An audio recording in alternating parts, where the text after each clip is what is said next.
Sadie's mom wants to improve her son's education. He suffers from ADHD.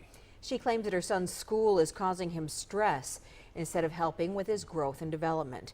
So she called 5 on Your Side to get some answers. Channel 5's Angela Vargas has a story.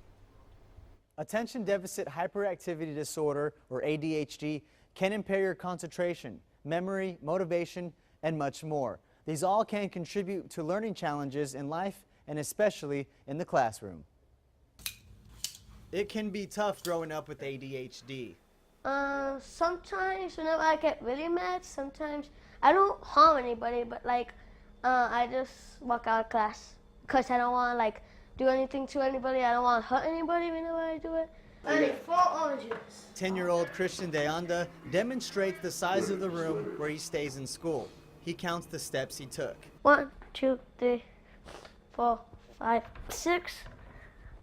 1, 2, 3. When an episode happens in class, the Mercedes Independent School District sends an ADHD student to a sensory or calming room. They provided us with this picture. At a particular campus, we can have 3 to 4 rooms. They can measure anywhere from 15 by 20. They can measure anywhere from 12 to 15. In there is a desk, very proximity to bathrooms. The door is left open while the student works on their work. It can also be tough to raise a child with ADHD. I just couldn't make them understand that. So everything that he did just brought a whole lot of punishment. You know, constantly being told that he was bad, that he was bad, that he was bad. And he doesn't act like that at home. Christian single mother Melissa Veli says she didn't see the room before she agreed to allow the district to put him in there. She was pointing to the band hall. No, she took me straight to the storage room in the band hall. And I asked, "You're kidding, right? Is that a punishment, or how is that supposed to calm him?" We spoke to the Mercedes ISD superintendent, Dr. Daniel Trevino Jr.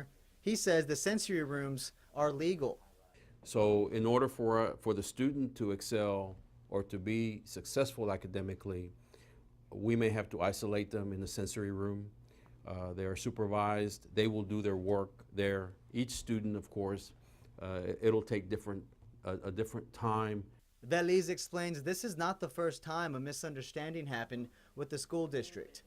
Because they came to my house with my son, took him out of school, brought him to my home.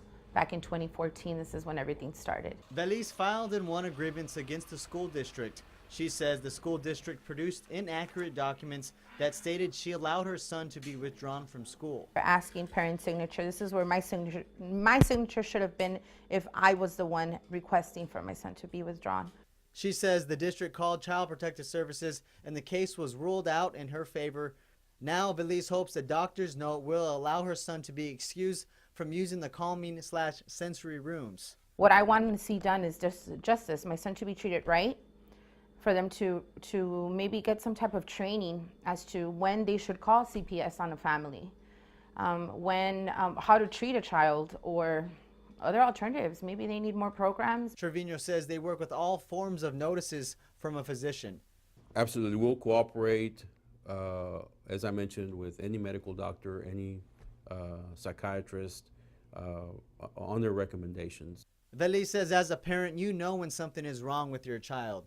She wants the district to hear her complaint for her son and other children like him.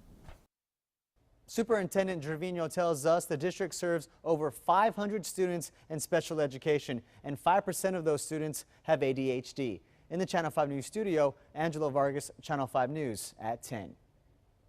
Parents and their children can receive counseling. This is a Channel 5 News Extra. Hope Family Health Center offers free counseling for people without insurance. Counseling Director Nancy Sines explains they provide one-on-one exercises for both parent and the child. We do a lot of self-soothing techniques, meditation, mindfulness, relaxation, and that, I mean, we've seen that it works with the kids. The children, even the adolescents, they'll teach their own peers. Hey, you got angry, let me teach you what they told me, what they taught me. Sines explains services again are available, but there's a long waiting list for an appointment with a private practitioner. The Hope Center provides about 1,500 counseling visits annually.